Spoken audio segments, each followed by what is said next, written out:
Bonjour, bienvenue à toutes, bienvenue à tous au podcast Connexion Primordiale dans la série En balade avec Paul. Alors on est en train de faire une série autour des réflexes archaïques, des réflexes primitifs. Et puis on a abordé tous les fameux réflexes archaïques connus comme le réflexe tonique asymétrique du cou, le réflexe de Moreau, le réflexe d'allongement croisé, le réflexe d'agrippement palmaire, plantaire, le Babinski, réflexe tonique labyrinthique. Et puis on a vu les réflexes de vie, réflexes amphibiens, réflexes de redressement de la tête oculaire et labyrinthique, etc., etc. Et puis j'ai laissé de côté un réflexe pour lequel il va me falloir donner quelques explications, qui est le réflexe respiratoire. La respiration. Parce que, évidemment, vous en doutez bien que c'est un réflexe, mais que c'est très particulier, mais néanmoins c'est réflexe. Donc il va falloir redonner quelques explications. Et puis on va parler de ça. Alors évidemment, on ne va pas parler de la respiration en long, en large, en travers, parce qu'il y aurait beaucoup de choses à dire, mais évidemment, des cours entiers sur le sujet.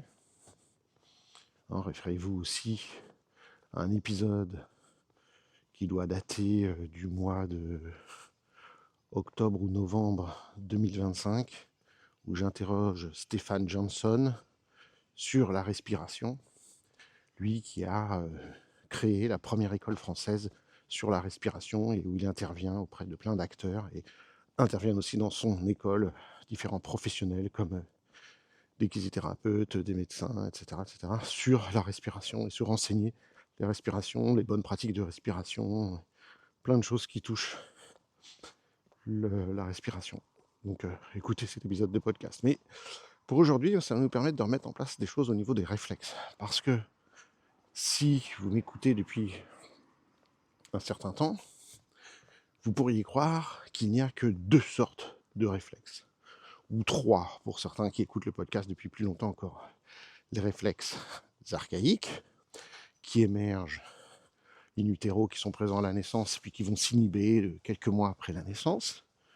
Par exemple, le réflexe de Moreau, qui apparaît à la fin du premier trimestre de vie fétale chez l'embryon, puis qui est exercé par le bébé pendant 3 mois, et puis qui s'inhibe au bout de 3 mois, donc.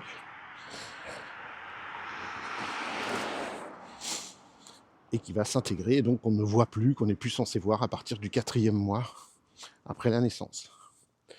Il y a les réflexes de vie, qui sont non présents à la naissance, qui vont émerger après, et puis qui doivent rester présents tout au long de notre vie. Comme le fameux réflexe de redressement de la tête, ou différents réflexes posturaux, le réflexe d'orientation cognitive de Pavlov, ou le réflexe amphibien. Je vais m'éloigner de la route, ne vous inquiétez pas.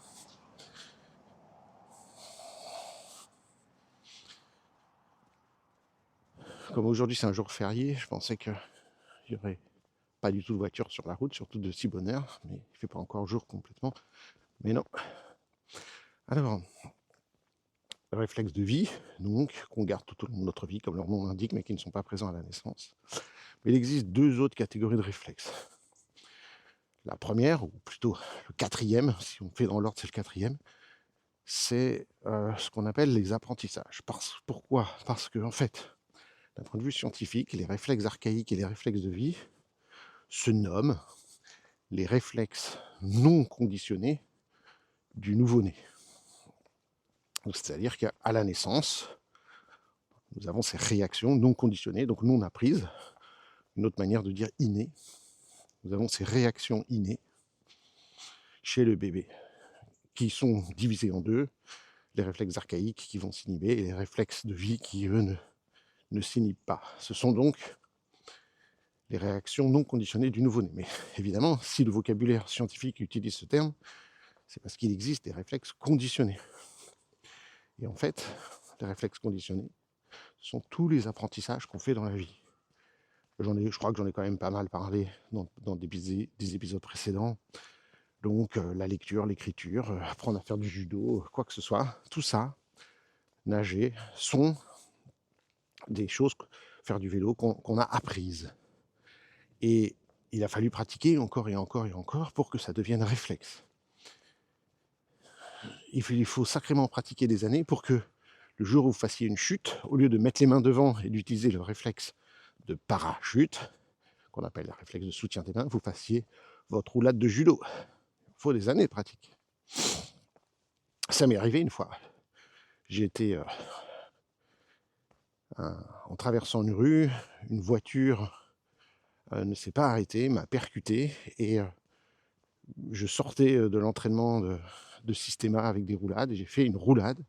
Et je pense que si j'avais pas fait cette roulade, il y a de fortes chances. Alors je me suis un peu cassé un bout du calcanéum, et pendant 1 an, j'avais une petite douleur au niveau du talon, mais j'aurais pu me casser les poignets ou les mains si j'avais mis les mains en avant, les bras ou la tête, mais fait la roulade.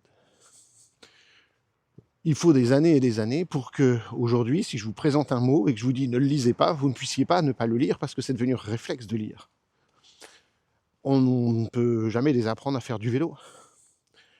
Tout ça, c'est installé de manière réflexe. Ce sont donc les réflexes conditionnés. Tout ce que l'on a appris à l'école, et dont on se souvient encore, on a créé des réflexes conditionnés, des apprentissages, voilà le mot. Donc j'en ai parlé beaucoup dans les autres épisodes de podcast, et en quelque sorte, en IMP, qu'est-ce qu'on cherche à faire ? En IMP, nous cherchons à intégrer les réflexes archaïques et les réflexes de vie, c'est-à-dire à intégrer les réflexes non conditionnés du nouveau-né dans le but de favoriser les apprentissages, parce qu'on considère en IMP que la vie est apprentissage. Et c'est ce que nous faisons. On travaille sur les réflexes non conditionnés du nouveau-né pour favoriser la mise en place de réflexes conditionnés et des stratégies d'apprentissage, que ce soit à l'école, que ce soit dans la vie de tous les jours, que ce soit au boulot, que ce soit émotionnellement, cognitivement, posturalement, en termes de mouvement, en termes de... Peu importe ce que vous voulez faire dans la vie, nous considérons en intégration motrice primordiale, IMP, que la vie est apprentissage, et qu'en travaillant à l'intégration de ces différents réflexes non conditionnés du nouveau-né, on va pouvoir favoriser les apprentissages et avoir une vie plus épanouie, plus heureuse, orientée vers la curiosité, la découverte. Mais il existe une 4e sorte de réflexe. Quoi, il existe encore des réflexes dont on ne parle jamais, Paul ? Alors si, je l'ai déjà évoqué. Ce sont les réflexes qu'on appelle les réflexes... Alors corporels, c'est pas tout à fait le mot, ça s'appelle réflexes somatiques. Les réflexes somatiques ou réflexes viscéraux, plus exactement.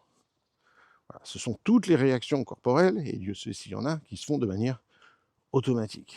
Il faudrait dire, c'est presque tout dans le corps, qui sont des réflexes somatiques. Alors, pour la médecine classique, ces réflexes somatiques, bien sûr, on ne peut pas intervenir dessus, c'est pas lié à la volonté, ce sont des réflexes, sont des choses précises. Par exemple, les yeux, enfin, les pupilles, qui vont se dilater en l'absence de lumière, quand la lumière baisse, et qui vont se contracter quand il y a plus de lumière pour protéger les yeux et favoriser la bonne vision.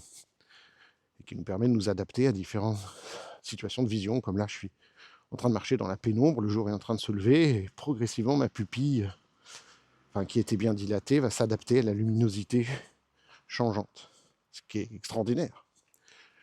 Mais il y a plein d'autres réflexes viscéraux, plein d'autres réactions. On pourrait dire que, par exemple, il y a les barorécepteurs qui, au niveau des artères carotides, vont recevoir un message et qui vont participer à la circulation sanguine pour contrôler le sang qui arrive au cerveau, bien entendu. Vous le savez très bien, ça doit se faire de manière ininterrompue avec un flux constant de sang bien oxygéné au niveau du cerveau, car 3 minutes sans oxygène qui arrive au cerveau, et c'est la destruction irrémédiable de structures cérébrales, et si ça perdure encore un tout petit peu, la mort assurée. Et il y a plein de réflexes viscéraux, on pourrait décrire des tas d'autres réflexes viscéraux. Les réflexes viscéraux sont de l'ordre de la médecine, vous vous en doutez, c'est pas des choses qu'on peut réintégrer en IMP, à quelques exceptions près. Donc vous savez que je vais parler de respiration aujourd'hui, du réflexe respiratoire, mais en IMP, on travaille aussi sur les réflexes aquatiques, que sont le réflexe d'apnée, le réflexe natatoire et le réflexe d'immersion. Ce sont 3 réflexes particuliers, dont c'est pas le but d'en parler maintenant, mais qui sont des réflexes sur lesquels on peut agir. Mais justement, si je vous en parle, c'est en particulier en travaillant la respiration, en tout cas pour l'un d'entre eux qui est le réflexe apnéique ou réflexe d'apnée. Donc je vais vous parler du réflexe d'apnée, évidemment, parce que le réflexe d'apnée fonctionne avec le réflexe de la respiration. Même si en IMP, on s'intéresse beaucoup aux 2 autres réflexes aquatiques. Là, aujourd'hui, je vais évoquer juste le réflexe apnéique. Et on va commencer par ça, puis par la respiration. Parce que beaucoup de gens disent, bah, le premier réflexe qui émerge, c'est le réflexe de la respiration. Dès que le bébé sort du ventre de sa mère, il respire, c'est son premier réflexe. Absolument pas. Il a déjà mis en place dans le ventre de sa mère beaucoup d'autres réflexes avant. Si vous avez écouté ce podcast depuis un moment, on a vu que quasiment tous les réflexes archaïques, justement, il y a deux exceptions peut-être, mais le Landau, réaction de Landau et puis réflexe tonique symétrique du cou, mais tous les autres émergent in utero. Et donc, la respiration n'est pas du tout le premier réflexe qui émerge, c'est même quasiment le dernier. Alors, pas le dernier, puisque je viens de dire que le Landau et le RTSC, qui sont un peu particuliers, qui sont des réflexes de transition, émergent après la naissance, quelques mois même après la naissance. Donc voilà, mais la respiration est l'avant-avant-dernier, alors, à apparaître. Donc c'est un peu paradoxal, les gens disent « Ah en premier, c'est la respiration ». Non, c'est à la toute fin. Pourquoi ? Une fois que plein de choses s'est mis en place qui permettent la survie, alors je peux venir au monde, parce que tout est prêt, tout est mature, et justement, il y a une hormone. Alors, ça c'est la théorie qui est la plus acceptée aujourd'hui. Je devrais dire, c'est l'hypothèse qui est la plus acceptée aujourd'hui. Il y en a une plus récente dont je vais vous citer, c'est pourquoi ça dure 9 mois. Pourquoi c'est 9 mois la grossesse, pourquoi c'est pas 10 et 11, puisqu'on sait que les enfants naissent prématurés, pourquoi c'est pas 8, pourquoi 9. Alors l'hypothèse, c'est deux hypothèses qui s'excluent pas l'une l'autre. Tout d'abord, aujourd'hui, les bébés humains ont des besoins énergétiques phénoménaux, entre autres pour la croissance cérébrale. Et ils vont les pomper, Dieu sait si les mères le savent, dans le corps de leur mère, tout ce dont il a besoin pour grandir. Les vitamines, les minéraux, les oméga 3, et même mitochondries maternelles, tout un tas de substances sont prises du corps de la mère, prélevées du corps de la mère. Et c'est pourquoi il n'est pas recommandé d'avoir des grossesses rapprochées, parce qu'il faut compter environ 3 ans pour que les corps des mères récupèrent, et encore, à condition qu'elles aient une excellente alimentation avant, pendant et après la grossesse, pour récupérer leur niveau hormonal, vitaminique, minéraux, acides gras essentiels, oméga 3, etc. C'est absolument essentiel. Et donc, la science nous dit que si, jusqu'à 9 mois, la mère elle peut supporter ce prélèvement énergétique de la part du bébé, prélèvement corporel, physique, mais 10 mois, ce serait plus viable et la mère finirait par mourir, comme ça arrive chez certains animaux, des insectes ou d'autres animaux qui vont mourir. La mère va se laisser même parfois dévorer par ses petits une fois qu'ils sont nés, et puis elle meurt au moment de la naissance. C'est le cas des poulpes, bon, voilà, et d'autres tas d'animaux. Voilà. Chez les humains, pour éviter ça, et chez les humains, ce ne serait pas viable parce que les humains ont besoin de leur mère encore pendant de très très très nombreuses années et décennies, au moins 2, et même plus parce qu'après on a besoin des grands-mères pour élever les petits-enfants, c'est indispensable. Donc des grands-mères, des grands-pères aussi. Donc il faut que la mère survive à la naissance en tout cas, parce C'est comme ça que ça fonctionne chez les humains. Donc première chose, c'est énergétiquement, ce serait plus possible de continuer à prélever sans impacter gravement la mère qui ne pourrait plus s'en remettre ou qui pourrait même décéder suite à des carences. Donc c'est la première raison. Et alors du coup, comment se déclenche la naissance? Est-ce que c'est la mère qui éjecte le bébé ou c'est le bébé qui sort? Eh bien, cette autre hypothèse, c'est qu'il y a une hormone. Alors désolé, le nom m'échappe, j'aurais dû regarder avant de faire l'épisode. Je suis censé le connaître, ça me reviendra peut-être. Je me rappelle avoir appris ça avec Michel Audin, célèbre obstétricien. Il y a une hormone, j'ai sur le bout de la langue, mais il y a une hormone qui est sécrétée par les poumons du bébé et qui, en quelque sorte, dit voilà, nous sommes arrivés à maturité et je suis prêt à respirer. Et cette hormone va être sécrétée par le corps du bébé et va être éjectée dans le placenta et va déclencher des contractions utérines et la naissance commence.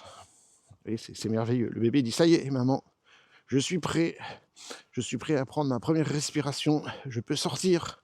J'ai assez vécu dans ce milieu océanique, utérin, maternel, et je suis prêt à rencontrer le monde entier. Je suis prêt à sortir de toi.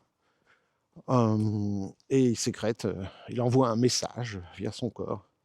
Et cette hormone dont le nom m'échappe. Et voilà, les contractions apparaissent. Et c'est pas la mère qui choisit quand le bébé sort. Et le bébé donne ce signal de maturité. Et justement, à ce moment-là, le bébé va sortir et va se mettre en place la première respiration. Mais avant d'en arriver là, il faut que je vous explique autre chose. C'est le réflexe apnéique. Ben oui, parce que le bébé, il pourrait se mettre à ventiler dans le ventre de sa mère, ce qu'il ne fait pas. Hein. Alors, il faut d'ores et déjà clarifier de manière très importante les choses. Le bébé respire dans le ventre de sa mère, mais il ne ventile pas. Alors, qu'est-ce que ça veut dire? Je suis un peu provocateur. C'est qu'il faut bien distinguer la ventilation. La ventilation, c'est le geste que nous faisons pour faire rentrer et sortir l'air de nos poumons. Ça, c'est la ventilation. Donc, c'est de prendre des inspires, c'est de prendre des expires. Ça, c'est la ventilation. Et la respiration, en vérité, donc c'est ce qu'on pourrait appeler la respiration externe, la ventilation. Et la véritable respiration, d'un point de vue scientifique, la respiration interne, ce sont les échanges gazeux qui se font au niveau des poumons. Et ils sont de deux ordres. Ce que les gens oublient souvent, c'est un, ou peu importe, un et deux se font simultanément, mais un, c'est de faire rentrer de l'oxygène O2 dans le corps, parce qu'on a besoin d'oxygène. Enfin, en vrai, on ne fait pas rentrer de l'oxygène dans le corps. On fait rentrer de l'air dans le corps. Dans l'air, il y a plein de choses, dont de l'oxygène. C'est ça dont on a besoin. Et nos poumons, justement, à l'intérieur, vont aller attraper les particules d'oxygène au niveau des alvéoles pulmonaires et donner en échange du CO2. Notre usine chimique de respiration fait qu'on produit du CO2. Et il faut éjecter ce CO2 du corps. Et c'est même la raison numéro 1 qui nous donne envie de respirer quand nous ne respirons pas. En fait, si vous prenez une grande inspiration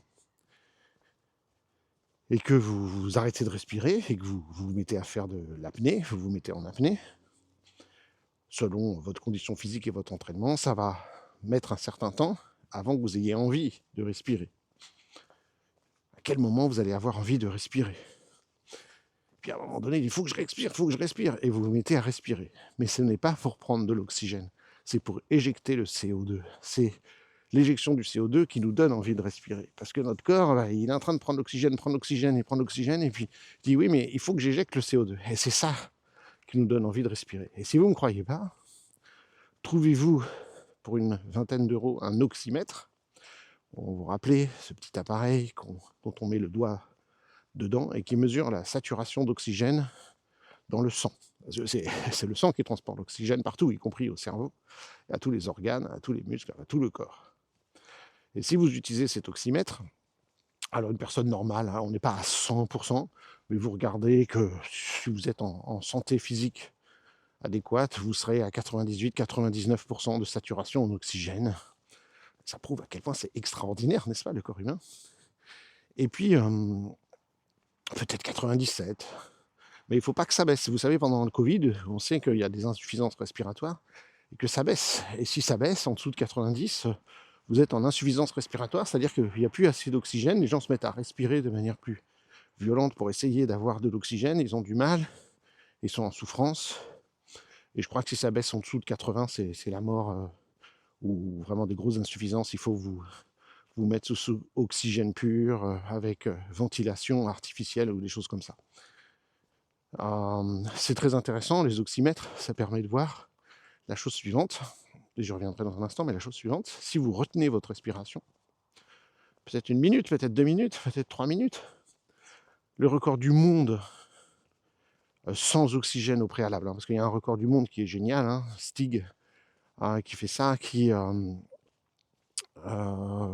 Hollandais, qui a fait plus de 20 ou 30 minutes sans respirer la tête sous l'eau, mais, alors je dis mais comme si c'était rien, c'est phénoménal, mais en ayant respiré de l'oxygène pur au préalable. Il a respiré de l'oxygène pur pendant de nombreuses minutes, et ensuite, donc il a saturé son corps en oxygène, puis ensuite il met la tête sous l'eau, et il reste comme ça pendant 30 minutes, près de 30 minutes, sans respirer.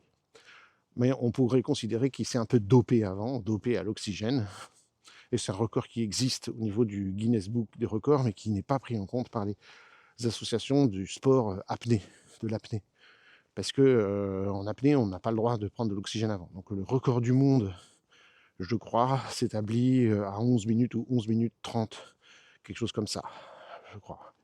C'est Misfud, un Français, qui a établi ce record il y a déjà de nombreuses années, qui n'a jamais été battu encore. Je dis peut-être des bêtises, je ne suis pas trop dans les sports, même si je pratique l'apnée, mais voilà. En tout cas, autour d'une dizaine de minutes pour les plus grands champions. 10 minutes sans respirer, la tête sous l'eau, sans bouger, en ayant juste pris une grande inspiration, donc sans dopage, sans dopage à l'oxygène. Nous semble extraordinaire, n'est-ce pas? On pourrait se dire que, donc si moi, vous faites 2 minutes sans respirer, et que votre taux d'oxygène va baisser sur cet oxymètre, 99, 98, 97, il n'en est rien. Il n'en est rien. Car vous avez arrêté de ventiler, mais les échanges gazeux continuent à se faire, la respiration cellulaire continue à se faire, le sang continue à être transporté par votre corps. Et de l'oxygène, on en a beaucoup en réserve. Et c'est ce qui fait que champion du monde peut rester 10 minutes sans respirer. Mais, vous allez me dire, bon, évidemment, si on va trop loin, à un moment donné, c'est la syncope. Et la syncope vous fera, si vous voulez retenir votre respiration le plus longtemps possible en vous forçant au maximum, après un entraînement intense, et j'y viens dans un instant pourquoi il faut un entraînement intense pour y arriver, votre corps vous obligera à respirer malgré vous et vous fera tomber en syncope. Là, vous perdez conscience et d'un point de vue réflexe, on y vient, vous allez vous mettre à respirer. C'est le réflexe respiratoire reprendra le dessus. C'est la démonstration parfaite de tout ce que j'ai expliqué depuis des épisodes et des épisodes et des épisodes, c'est que le néocortex ne surpasse pas les réflexes. Si le néocortex est en danger, fait des bêtises ou n'arrive pas à faire les choses, c'est les réflexes qui prennent le relais. Vous voulez vous forcer avec votre néocortex à arrêter de respirer, ce ne sera possible que jusqu'à un certain moment. Si vous forcez au maximum de votre volonté, vous allez faire une syncope, vous évanouir, blackout on dit en anglais, et vous allez vous mettre à respirer, enfin votre corps va vous faire respirer, tout comme vous respirez la nuit de manière automatique, il n'y a rien d'extraordinaire à ça, sans que votre néocortex soit actif, sans que votre volonté soit active.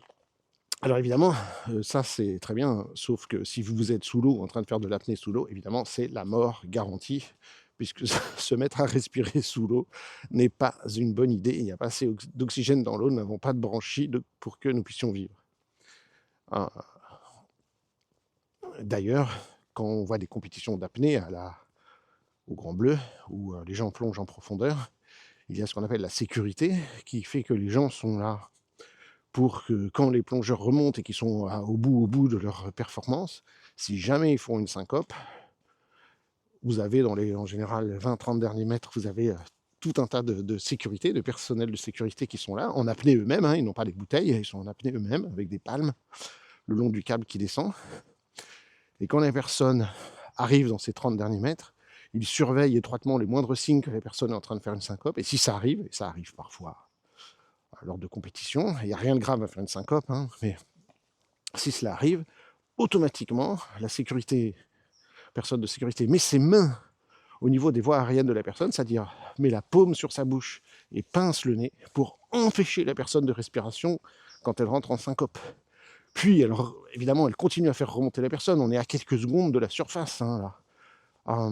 Et à ce moment-là, seulement quand la personne est en haut, elle va lâcher pour que la personne se mette à respirer naturellement. Et en général, en quelques instants, la personne sort de la syncope. Mais évidemment, s'il n'y a pas de sécurité, et que vous faites une syncope sous l'eau, et que vous mettez à respirer sous l'eau, et que là, c'est foutu.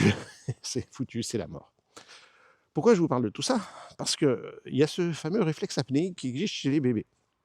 Non, pardon, avant d'en parler, il faut parler du CO2 qu'on doit éjecter. Et c'est là que je parlais qu'il faut un entraînement terrible. Parce que si vous arrêtez votre respiration, à un moment donné, vous allez avoir envie de respirer. Vous allez même avoir ça commence par des petites ou moyennes contractions au niveau des côtes. On appelle ça à tort, mais les contractions diaphragmatiques, parce que ça donne l'impression que le diaphragme a une sorte de crampe, il saute comme ça pour nous faire respirer, mais en vérité, ce n'est pas le diaphragme, ce sont les muscles intercostaux qui veulent comment on dit le mot en anglais, expandre, mettre en expansion, je ne sais pas s'il y a un mot d'ailleurs en français, étendre, ouvrir en tout cas, les côtes pour respirer, pour avoir plus d'air. Et ça se fait comme une sorte de crampe, comme ça, comme une sorte de contraction forte qui donne une impression de contraction au niveau du diaphragme. Vous allez en avoir une, deux, trois, puis votre corps va se mettre à vouloir respirer, il faut que tu respires, mais en fait c'est parce qu'il veut éjecter le CO2, c'est le CO2 qui dit il faut que tu respires. Et donc il n'y a pas de danger véritablement. Donc si on s'entraîne, on apprend à relaxer toutes ces contractions, à relâcher tout ça, de telle sorte qu'on dise au corps tout va bien, t'as encore de l'oxygène, on peut garder encore ce CO2, c'est pas grave, on l'éjectera plus tard, etc. Et donc, à ce moment-là, par l'entraînement, on arrive à repousser ces limites-là, comme dans n'importe quel sport. Hein, vous imaginez bien, quelqu'un qui fait un marathon, hein, si vous n'avez jamais couru, c'est mon cas, un marathon, on imagine bien que la personne qui se lancerait sur ça la première fois, qui n'a jamais couru, en général, peut-être que, voilà, selon votre état de santé, au bout de 3 km, vous n'en pouvez plus, ou 5, ou 10.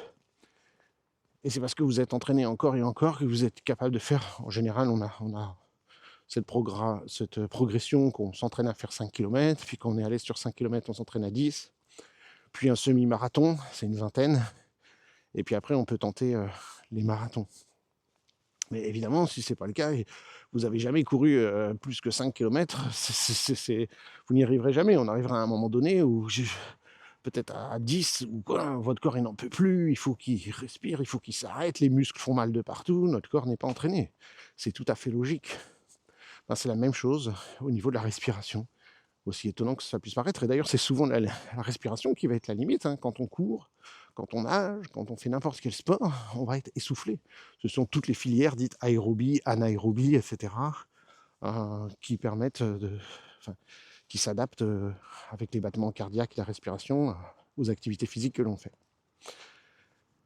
Donc voilà, c'est pour ça que je voulais parler de l'entraînement. Tout ça s'entraîne. Personnellement, quand j'ai commencé l'apnée il y a quelques mois, je retenais ma respiration 1 minute et demie, et puis 2 minutes 20. Et puis, mon dernier record que je viens d'établir, c'est 3 minutes 15 sans respirer. Voilà, 3 minutes 15. Vous m'auriez parlé de ça il y a 2 mois, j'aurais dit waouh, 3 minutes 15, c'est extraordinaire. Extraordinaire. Donc, je rêve, peut-être que ça n'arrivera jamais, parce qu'il va falloir un sacré entraînement et sans doute des années de pratique d'arriver à 5 minutes. Je ne sais pas donné à tout le monde, et puis j'ai sûrement pas été assez sportif dans ma vie que pour développer une compétence respiratoire et une santé suffisamment bonne pour y arriver, mais qui sait, je vois déjà une très bonne progression, mais bon, évidemment, on progresse très vite au début quand on fait un nouveau sport, et puis moins après. Bref, revenons à nos amis les réflexes. Dans le ventre de la mère, le bébé ne ventile pas, il ne fait pas des inspire-expire, il est dans un milieu liquide, il est dans le liquide amniotique, il est dans un milieu océanique, mais en revanche, il respire. Mais il respire grâce à son placenta, où cet organe, le placenta dans lequel nous sommes, permet de faire les échanges entre le corps de la mère et le corps du bébé, en passant par ce placenta. Et c'est la mère qui respire pour nous. Notre mère a respiré pour nous. Et nous allons, elle respire pour deux, prendre l'oxygène. Et dans notre corps se passent les échanges gazeux indispensables dès la conception, ou enfin très très vite. Et le sang circule déjà, et l'oxygène est envoyé dans tout notre corps depuis très très tôt dans le ventre de notre mère. Donc vous voyez à quel point c'est important de distinguer les deux. Et donc le bébé ne ventile pas. Pour cause, ses poumons ne sont pas terminés, sont pas matures, il ne peut pas étendre sa cage thoracique parce que de toute façon c'est un liquide et nos poumons sont faits pour respirer de l'air. Et donc il y a un réflexe au niveau du nez qui s'appelle le réflexe apnéique, qui fait que quand le nez d'un bébé, mais ça, c'est un réflexe archaïque, donc on y revient, hein, c'est un réflexe archaïque. Quand le nez d'un bébé est en contact avec un liquide, avec de l'eau, il ne respire pas. Donc en fait, ce réflexe, il est déjà là. Quand c'est fabriqué les voies respiratoires, le réflexe était là en même temps. Et évidemment, au moment de la naissance, quand notre nez va rentrer en contact, nos voies aériennes avec de l'air, ça s'appelle les voies aériennes, il leur faut de l'air. Et bien quand elles rencontrent pour la première fois de l'air, on va se mettre à respirer. Alors on va être aidé en ça pour déployer notre corps, ouvrir notre cage thoracique et nos poumons, déployer nos poumons. On va être aidé en ça par un réflexe qui est le réflexe de Moro, et un autre qui s'appelle le réflexe tonique labyrinthique en extension, qui se déclenche fortement à la naissance, qui ouvre le corps du bébé, qui ouvre les bras, qui se déploie, et qui vont favoriser la mise en place de cette première respiration. Mais cette première respiration se fait par le réflexe, enfin, par l'arrêt du réflexe apnéique, en fin de compte. C'est-à-dire qu'on est construit dans notre cerveau pour respirer tout le temps, donc tant qu'il n'y a pas un système qui dit stop. Ce système de stop, c'est momentanément chez le bébé le réflexe apnéique, et chez nous plus tard, la volonté de ne pas respirer. Mais sinon, ça respire tout le temps. Mon corps, il veut tout le temps respirer, jamais s'arrêter.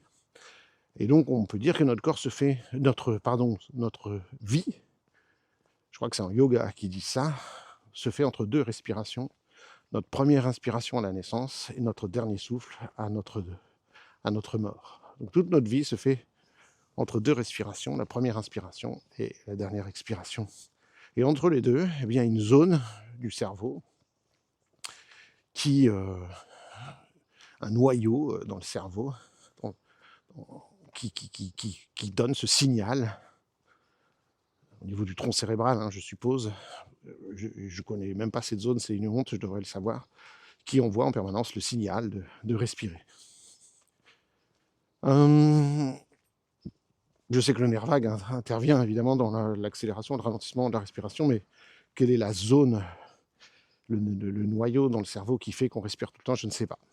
Mais alors chez le bébé, il y a cette possibilité d'arrêter. Alors ce qui est amusant, c'est que ce réflexe il est très très fort dans le ventre de la mère, pendant tout l'état fœtal. Mais pourquoi c'est amusant? Parce que ça perdure encore, tellement c'est fort, pendant plusieurs mois, semaines et mois après la naissance. C'est-à-dire que si vous prenez un bébé et vous le jetez dans l'eau, un tout jeune bébé, et vous le plongez dans l'eau, et il va s'arrêter immédiatement de respirer, il va couler un petit peu, puis il va remonter à la surface, et si vous le rattrapez, évidemment, vous le soutenez, il va se remettre à respirer. Il ne va pas respirer sous l'eau. Il a un réflexe automatique d'apnée.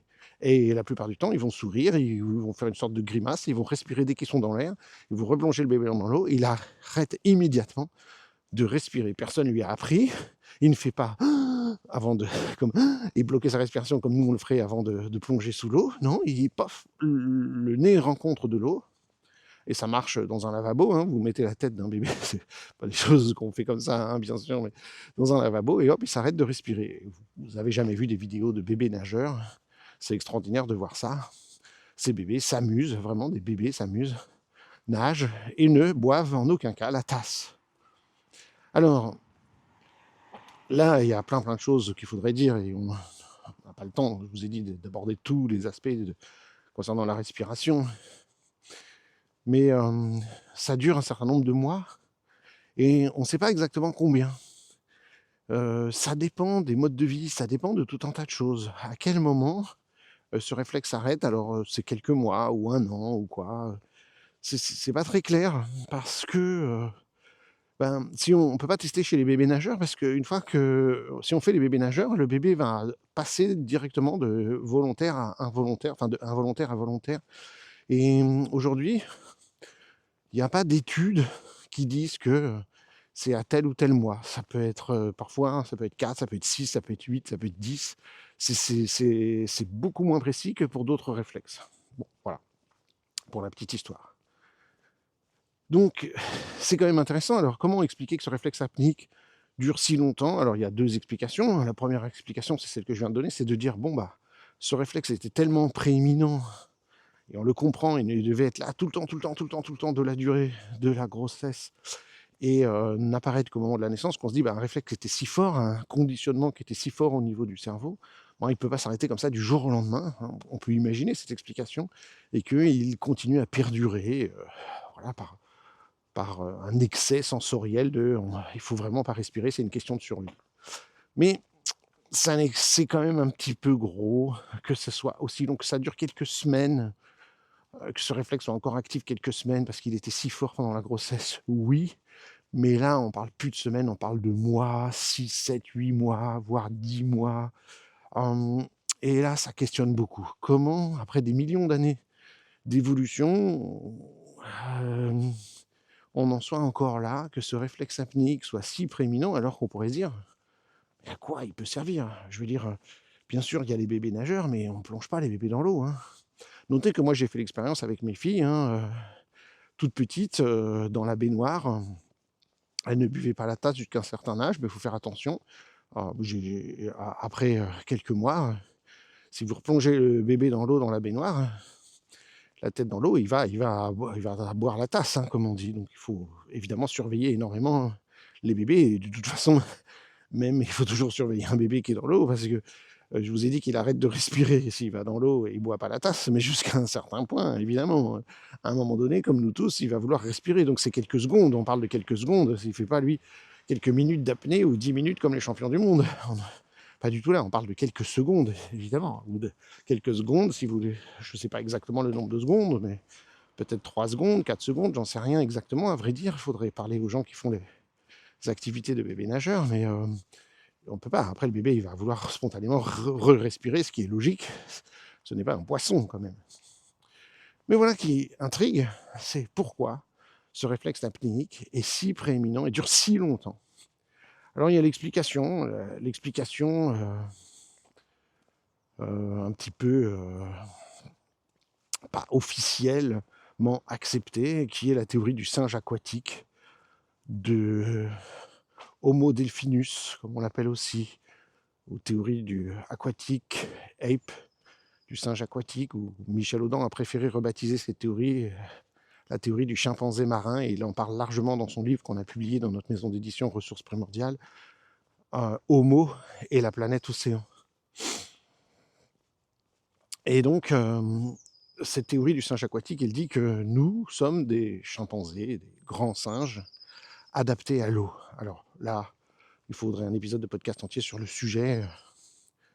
On a une trentaine de caractéristiques humaines qui, que nous avons en commun avec les mammifères marins, plus qu'avec les autres mammifères terrestres et quadrupèdes terrestres. C'est assez choquant, hein, mais on a énormément de caractéristiques. Par exemple, j'en donnais peut-être deux ou trois, mais il y en a une trentaine, hein, elles sont listées dans le livre, hein, Homo et la planète océan, mais donnons-en par exemple deux.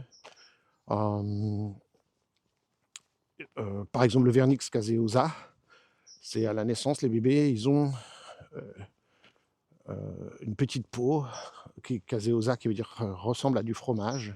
Ils ont un vernis fromagé et une petite peau blanche qui est sur le bébé. Alors, selon à quel moment il naît, plus il naît tardivement et moins il y en a de résidus, et plus il naît tôt, plus il en a de résidus. Donc, il a cette petite peau blanche qui est sur sa peau et qui n'existe que chez les mammifères marins. Voilà, il n'y a pas les autres mammifères, chez les humains et les mammifères marins. Voilà, par exemple. C'est un premier exemple. Il y en a une trentaine comme ça. Il y a la manière dont on régule les oméga 3 et nos besoins en oméga 3, nos besoins en iode au niveau alimentaire, qui font qu'on fait partie de la chaîne alimentaire marine, et les autres mammifères marins, mammifères terrestres n'ont pas ces besoins en oméga 3 que nous avons, ou en iode par exemple. Bon, mais il y a des choses qui sont organiques, le sens des poils sur la peau. Nos poils sont adaptés au sens de la nage. Pourquoi nos poils sont orientés sur nos bras de telle manière, sur nos jambes de telle manière, voilà. Le fait que les femmes aient un hymen, avant d'avoir leur premier rapport sexuel, etc., les femmes ont un hymen qui ferme l'ouverture du vagin, et bien on ne retrouve cet hymen que chez les mammifères marins et chez l'humain. Voilà, n'a pas chez d'autres mammifères. Donc voilà, bon, bref. Eh bien, dans cette théorie du singe aquatique, on dit que l'humain, pendant la préhistoire, se serait développé, le berceau de l'humanité, autour des océans, de la mer.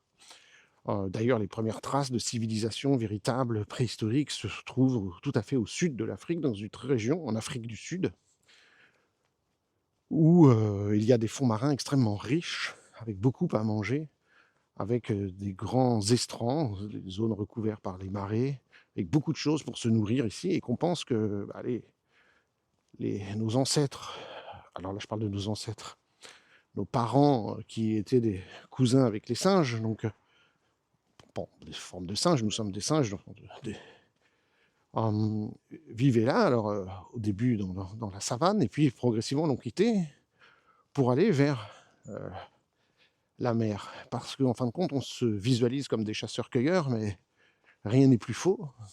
Dans un premier temps, on n'est pas des chasseurs, on est effectivement des cueilleurs, des glaneurs, des gatherers, on dit en anglais. Donc les scientifiques, y compris français, utilisent plutôt ce terme de récolteur. On récolte plutôt qu'on ne chasse.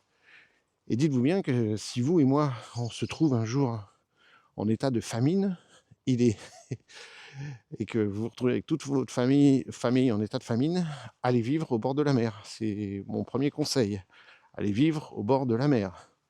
Parce que chasser, c'est une chose, tandis que récolter des moules, des oursins, des fruits de mer, des coquillages, des bulots, des crabes, tout se mange. Les algues, 100% des algues sont comestibles. Vous pouvez manger des algues, ce sera très riche en minéraux, évidemment en iode, en un nombre de choses que vous n'avez pas idée. C'est ce qu'il y a de plus riche pour nous nourrir. Les algues, justement, je rigole pas. Et sans compter les poissons qui sont beaucoup plus faciles à pêcher dès que vous savez faire du matériel de pêche ou des filets, etc.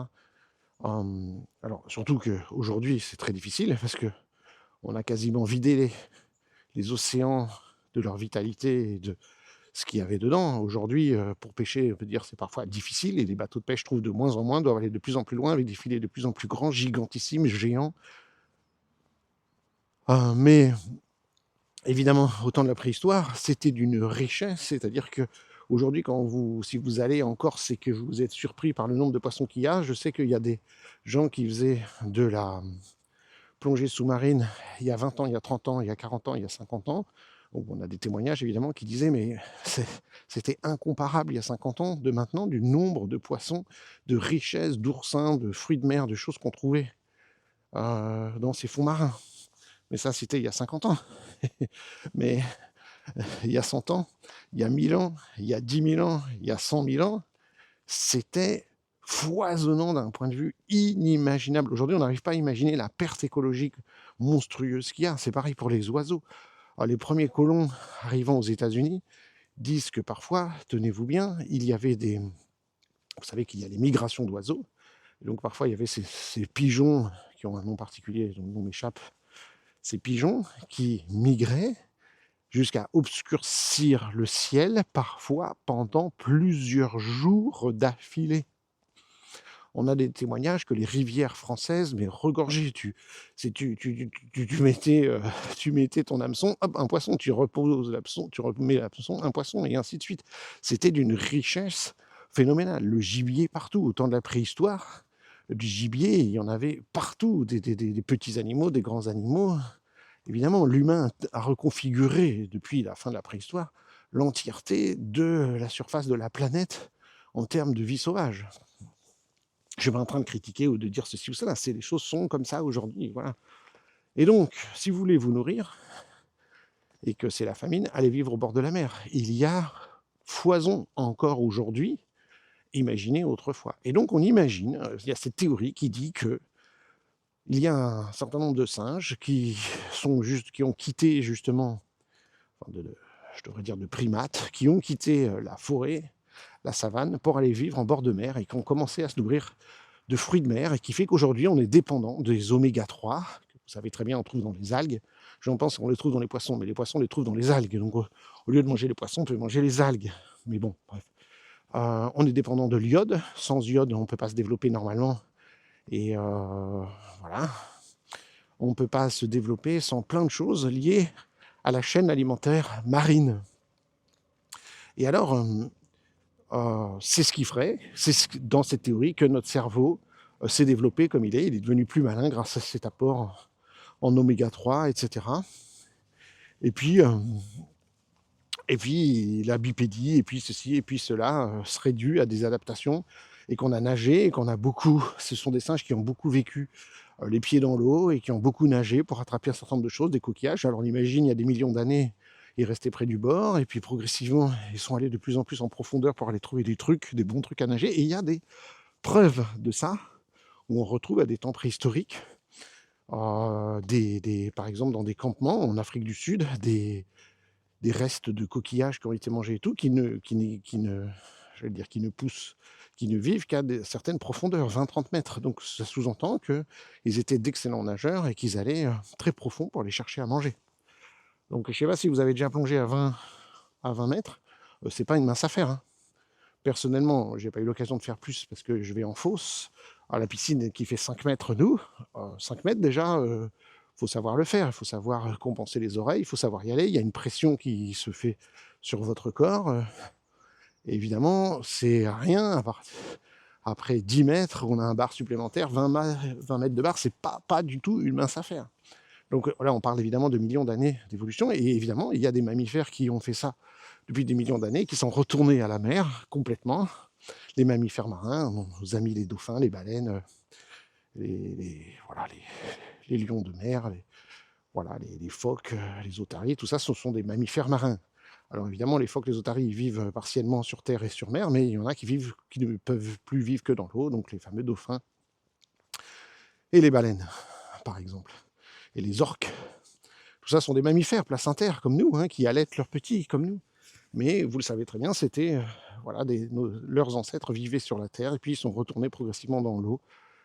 Sont des mammifères marins. Eh bien, les humains seraient, hein, c'est une hypothèse très controversée, mais des semi-mammifères marins, en tout cas, ont créé une adaptation autour de l'eau. Simplement, comme nous, on est issus des primates, on a une adaptation différente qui fait qu'avant de devenir complètement mammifères marins, on s'est mis à coloniser l'ensemble de la planète et à devenir tel que nous sommes aujourd'hui, mais avec néanmoins une grande dépendance.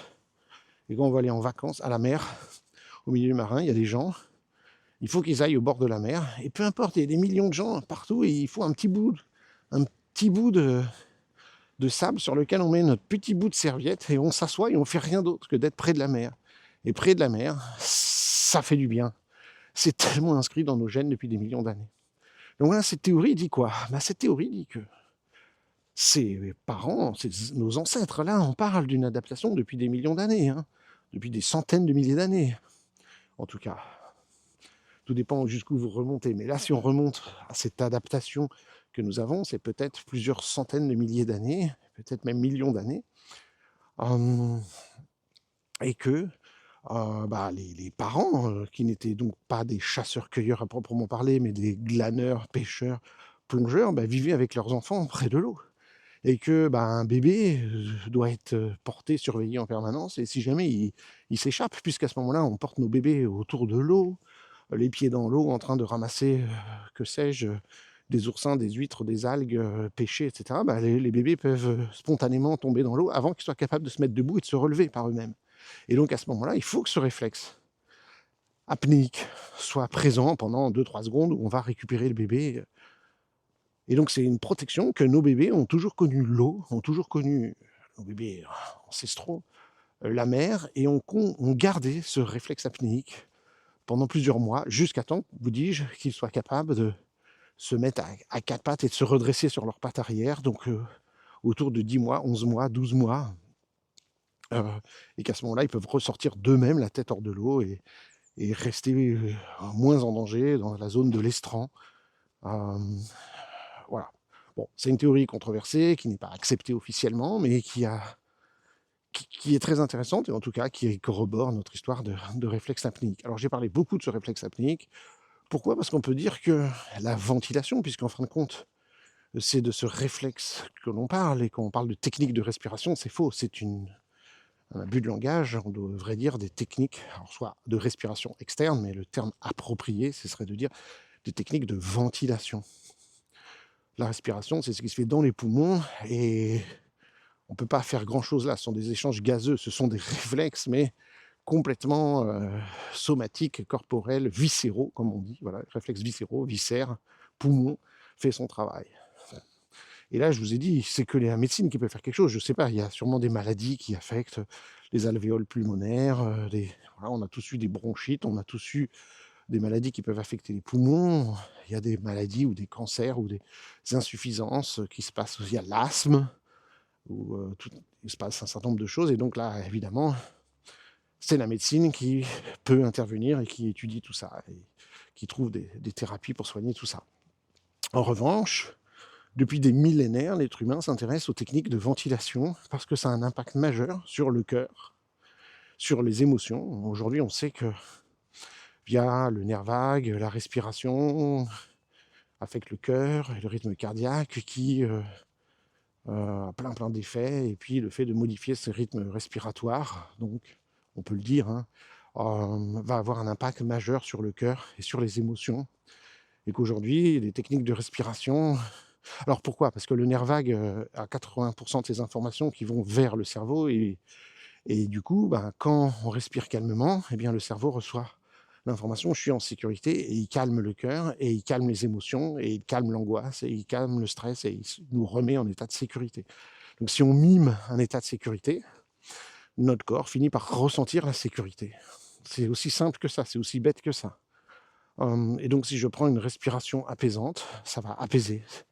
Et aujourd'hui, dans les thérapies cognitives et comportementales, on enseigne des techniques de ventilation parce que ce sont des techniques extrêmement efficaces avec de nombreuses études à l'appui. Il y a des études qui ont été faites sur la respiration diaphragmatique, sur la respiration en carré, sur la respiration 4-7-8, sur la respiration du soupir physiologique, toutes techniques que nous enseignons en intégration motrice primordiale depuis 2026. On enseigne ces techniques depuis 2026. On intègre ces techniques depuis 2026. On parle de la respiration, du réflexe respiratoire, on fait des automassages pour la respiration, on fait des tas d'autres choses sur la respiration depuis la création de l'IMP, mais on n'enseignait pas de technique ventilatoire à proprement parler. Ce qui était un tort, mais voilà, l'IMP évolue. À chaque année, l'IMP rajoute un bagage, des choses, des compréhensions, de la technique, tout simplement aussi parce que on continue nos recherches dans nos cabinets, dans les formations que l'on suit, qu'on travaille avec différents experts. Des nouvelles découvertes se font, et donc on les intègre à nous en IMP. Ce n'est pas une approche figée. Alors, quelques petites choses encore sur la respiration. Donc, on pourrait dire que la respiration, c'est ce qui se met en place quand le réflexe apnéique s'inhibe, en quelque sorte, ou quand le réflexe apnéique n'est pas là, du coup je respire. Alors là, il y aurait 1000 choses à dire sur le sujet, évidemment, de la respiration, mais qu'est-ce qu'on peut y faire en IMP ? La première chose, c'est que nous observons énormément le blocage respiratoire. Parce que sous stress, c'est ça qui est amusant. C'est comme si le réflexe apnéique, c'était en cas de danger, je tombe dans l'eau, j'arrête de respirer. Et c'est comme si plus tard dans la vie, dès qu'on rencontre un danger, physique, émotionnel ou autre, eh bien, on arrête de respirer. On se met en apnée, on bloque. Aussi, ce réflexe apnéique, reprenez le dessus. Ce qui est efficace si on tombe dans l'eau n'est pas efficace dans le reste du temps. Alors ça peut être efficace quand c'est une partie du nerf vague qui s'active et qui nous dit tu vas mourir, c'est extrêmement dangereux, et qui nous fait arrêter de respirer. C'est le cas quand il y a des gros prédateurs, il faut qu'on arrête de respirer, qu'on arrête de faire du bruit avec notre respiration, avec notre ventilation, qu'on fasse le mort, qu'on bouge plus. Donc c'est un mécanisme qui arrive avec une dissociation, avec voilà. C'est des cas extrêmes, mais qui peuvent arriver.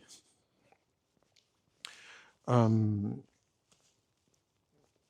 les battements cardiaques vont freiner, voire presque s'arrêter, hein. Surtout si on tombe dans l'eau froide, hein, les battements du cœur, c'est lié au réflexe d'immersion, hein, qui est un autre réflexe, qui fait que dès que c'est un lien qu'il y a entre le réflexe le nerf trijumeau au niveau du visage, qui a des connexions avec le nerf vague qui lui régule le cœur et les poumons, entre autres choses. Et si vous mettez votre visage dans l'eau, je vous ai dit, chez le bébé, il arrête de respirer, ça fait le réflexe apnéique, mais chez nous, continue un réflexe qui s'appelle le réflexe d'immersion. Alors, il est beaucoup plus complexe que ça, il y a plein d'autres choses, mais ça va faire freiner les battements du cœur. Dès que notre visage rentre en contact avec de l'eau, surtout si elle est froide, ça fait freiner, ça fait un frein, et le cœur freine très vite. Donc, par exemple, dans mon cas, si je suis en train de respirer calmement dans la piscine, juste le visage au ras de l'eau, mais pas dans l'eau, je suis autour de 90 pulsations par minute. Je place mon visage dans l'eau, je mesure mes pulsations cardiaques avec un bracelet d'activité, avec une montre. Et au moment où je mets, on voit que ça chute, et je passe en 1 minute de 90 à 62, 65 pulsations par minute, sans rien faire d'autre que arrêter de respirer et mettre le visage dans l'eau. Alors vous allez me dire, c'est peut-être le fait d'arrêter de respirer. Non, parce que si je suis allongé chez moi sur mon tapis et que j'arrête de respirer, certes, ça calme, mais je passe pas de 90 à 62. Je passe de 90 à 80 quelque chose, 82. Vous voyez, je perds 8 pulsations par minute. Dans l'autre cas, c'est 30. C'est énorme. C'est réflexe d'immersion.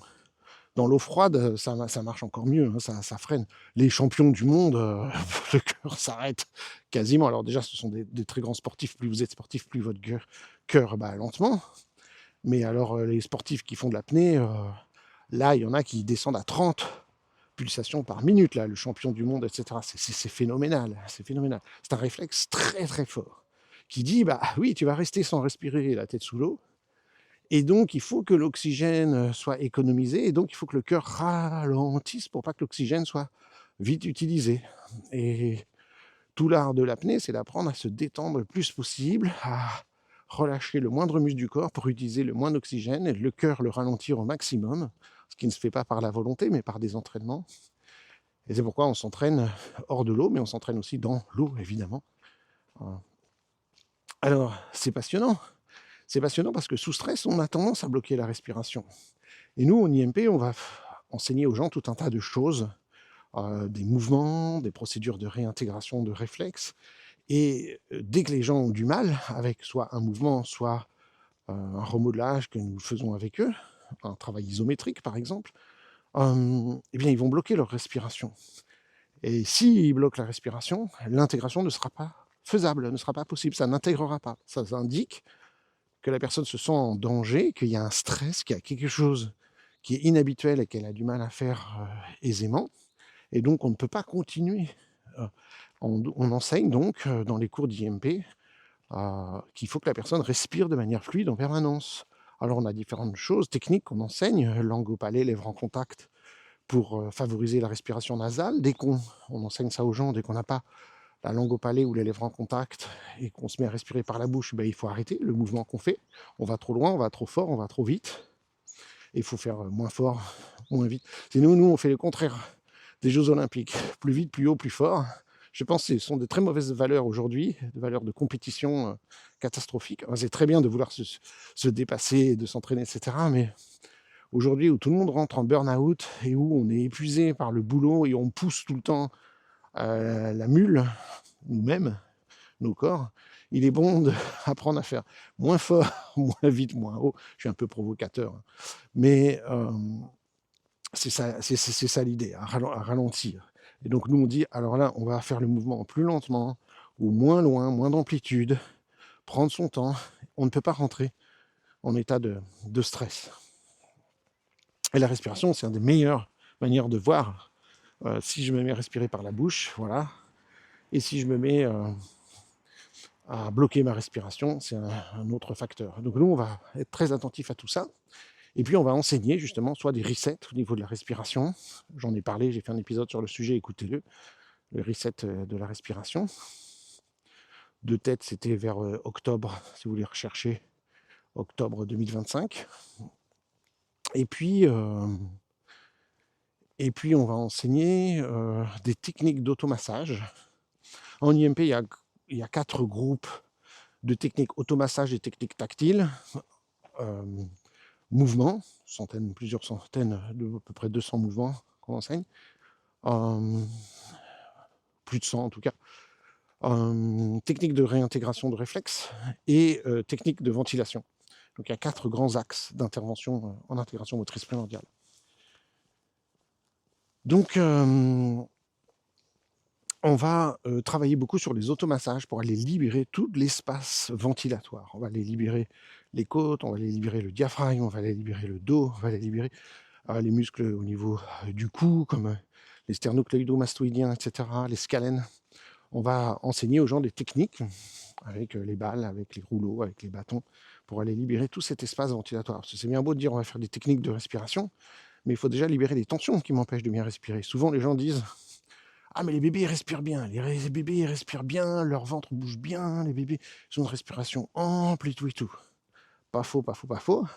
Mais le bébé surtout, il respire bien parce qu'il n'a pas de tension dans son corps. Quand un bébé a des tensions dans son corps et qu'il pleure et qu'il hurle, vous voyez ce qui se passe. Et à force d'accumuler ces tensions, eh bien on bloque l'espace respiratoire, ventilatoire. Donc une des premières choses à faire, c'est d'aller libérer ça. En apnée, il propose des techniques d'étirement du diaphragme, de mobilisation du corps, etc., etc.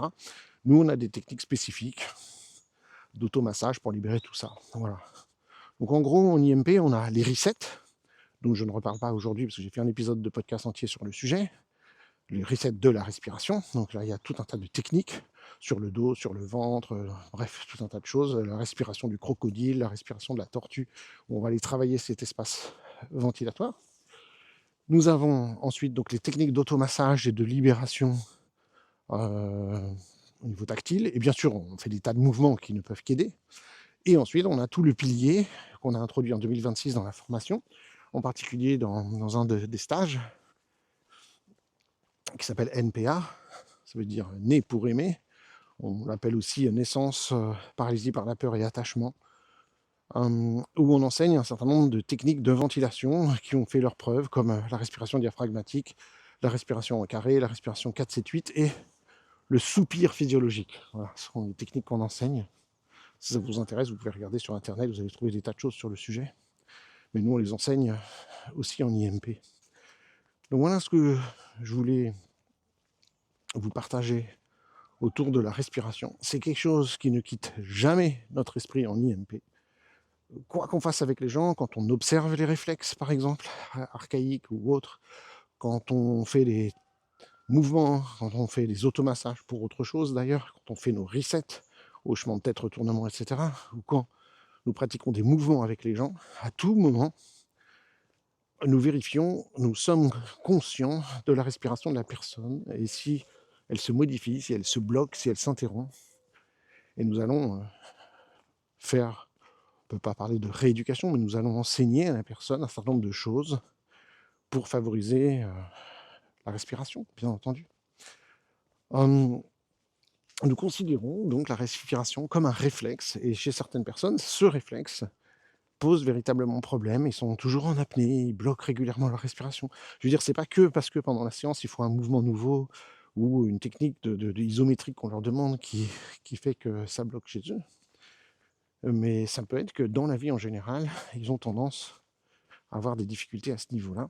Alors là, il faudrait que je vous ouvre un chapitre entier sur les dysfonctions oro-maxillofaciales. Il y aura des épisodes de podcast sur le sujet. Il faudrait parler de beaucoup de choses, évidemment, liées au stress, à l'anxiété, à tout ce qui se passe dans nos vies et qui vont bloquer la respiration. On peut parler de la pollution de l'air, on peut parler de voilà, tout un tas de choses qui se passent aujourd'hui. Mais en tout état de cause, on pourrait même dire sans se tromper que la plupart d'entre nous respirons mal. Les kinés le disent, les profs de yoga le disent, les psys le disent, les orthophonistes le disent. La plupart des gens, enfants, adultes, même sportifs, respirent de manière inefficace, respirent mal, à cause du stress, à cause de nos modes de vie, à cause de la pollution, à cause de l'angoisse, de l'anxiété, à cause de beaucoup de choses.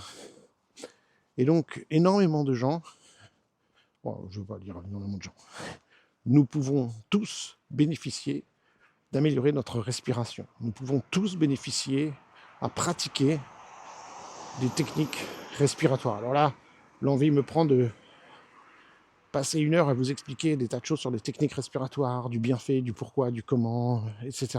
Alors, ce sera pour plus tard, mais tout le monde peut bénéficier de ça. Et j'ai envie de dire que j'ai pas envie de faire des gros détours, mais on parle beaucoup de méditation pleine conscience, et c'est très bien, bien entendu. Mais je pense que ça se fait parfois au détriment de techniques respiratoires, et que le fait d'enseigner d'abord la bonne respiration aux gens serait plus intéressant. C'est mon intime conviction. Alors peut-être parce que voilà, ça convient pas à tout le monde, telle ou telle chose, mais qu'on devrait axer plus sur donner un soutien physiologique et psychologique via la respiration d'abord, et que quand la respiration se fait bien, alors la méditation pleine conscience se fera mieux, mais pas dans l'autre sens. Et souvent, on veut la sérénité, on se dit, ah bah pour la sérénité, il faut faire la méditation, et on veut faire la méditation, et on a un mal de chien à le faire, parce que déjà, on ne maîtrise pas les réactions physiologiques comme la respiration.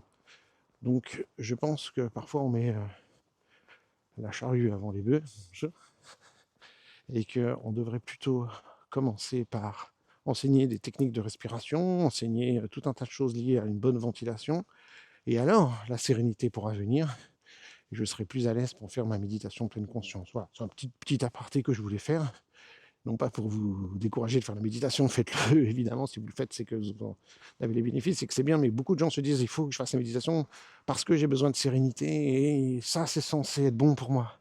Et puis ils ne trouvent pas la sérénité, ils finissent par abandonner, alors que c'est dommage, il y aurait beaucoup de bienfaits, mais on peut avoir énormément de bienfaits sans faire de la méditation, par le yoga, par la pratique du tai chi, par la pratique du qigong, qui sont des méditations en mouvement, et dans lesquelles on utilise énormément de techniques respiratoires. J'ai évoqué trop vite tout à l'heure, j'ai dit depuis des millénaires, on pratique des techniques de respiration par le yoga, par le tai chi, par des tas de techniques méditatives, et des pratiques qui existent depuis des millénaires. Et donc, je pense que c'est très important de repositionner les choses à ce niveau-là, parce que c'est très facile à enseigner. Les gens peuvent en tirer très facilement des bénéfices par des techniques simples de libération de l'espace ventilatoire, enfin par tout ce qu'on enseigne en IMP. Donc voilà ce que je voulais vous partager aujourd'hui.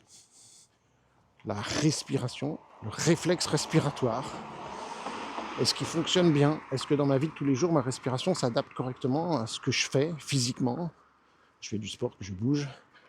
Cognitivement, quand je dois me concentrer, rester assis à me concentrer, à apprendre à mémoriser, à l'école ou en tant qu'adulte dans la vie de tous les jours, bien entendu. Mais aussi au niveau émotionnel, dans la régulation de mes émotions, du stress, de l'anxiété, etc. Donc la respiration est majeure pour tout ça, évidemment, c'est une fonction physiologique majeure. Donc voilà, j'ai parlé de ces réflexes archaïques, mais comme le réflexe d'apnée, mais évidemment le réflexe respiratoire, c'est pas, on pourrait dire soit c'est un réflexe de vie, mais à proprement parler, c'est entre le réflexe de vie et le réflexe somatique viscéral, qui s'arrête jamais, qui continue même quand nous dormons. Je vous souhaite une bonne journée. On se retrouve prochainement pour un autre épisode de podcast où on va aborder encore quelques réflexes. Pour ceux qui ont écouté ce podcast chronologiquement, il nous reste encore plus beaucoup, mais quelques petits réflexes intéressants. Je vous remercie, je vous souhaite une excellente journée ou fin de journée. Moi, ça y est, il fait pleinement jour.